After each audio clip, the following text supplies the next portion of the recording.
my dad says to me, he says, Bernie, he says, you got to make up your mind here. You either go to college or go to Vietnam, because they were drafting everybody.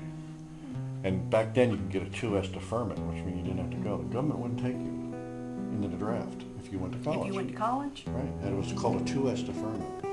So I started applying to every school I could think of, because he was, he was going to pay for it, so I went to college.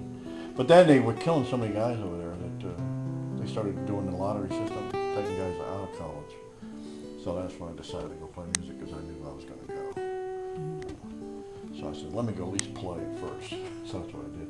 And I did get drafted. Did you get drafted? Yeah. I got drafted, and I went up to the physical. My mother called me. I was down there playing with Emily Harris back then. She says, you got to come home. You got drafted. And I said, oh, damn.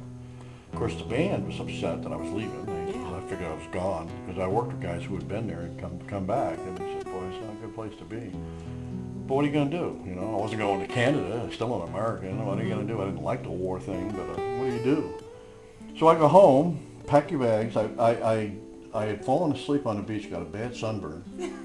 I was terrible. I went to the draft board, and they put me on in Plainfield, New Jersey. They said, put you on a bus, send you to Newark for your physical.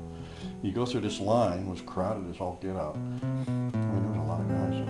Everybody's walking around in their underwear, they're checking your heart, checking your eyes, and doing all this stuff. And on my sunburn, and every time a guy would touch me, I'd jump. He says, you can get court-martialed for that. I said, what are you talking about? I had no idea what he was talking about. He says, you're damaging government property.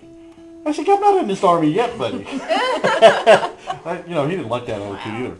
But as it turned out, I flunked the hearing test. Rock and roll saved my life. There's no doubt about it. Really? They wouldn't because of the draft loud me. music? Or? Yeah, he said, I couldn't. He said, you'll never fly in an airplane, right? Because you'll have trouble. And you can't be shooting loud guns because your ear won't take it. I have scar damage in my eardrum. He says, so you're not draftable. He gave me a 1Y. You know what that is? Draftable in wartime only. Vietnam was not a war. It was never declared war. Sure. Oh, I didn't know that. So I got a 1Y classification. If the United States declared war like they did in Iraq, I would have had to go. They sent me home instead of going down to Fort Dix, where everybody else went. And I'm knocking on the door, and I try to get. I say, Ma, she's upstairs in the bathroom. She sticks her head out. I said, what are you doing here? She says, they'll come get you. She thought I left, so I went over the hill already, I said, Ma, I didn't run away. No. I said, they don't want me. She said, they said there's something wrong with my head. I didn't know what was wrong with me. She said, what? She opened the door. I said, no, they didn't want me. I flunked physical. You stay in here until we go see a doctor. So I had to go to the doctor. I didn't go here. But it was a tolerable thing. I still have a problem. I have a hearing loss. Imagine a guitar player that can't hear. That's kind of ironic.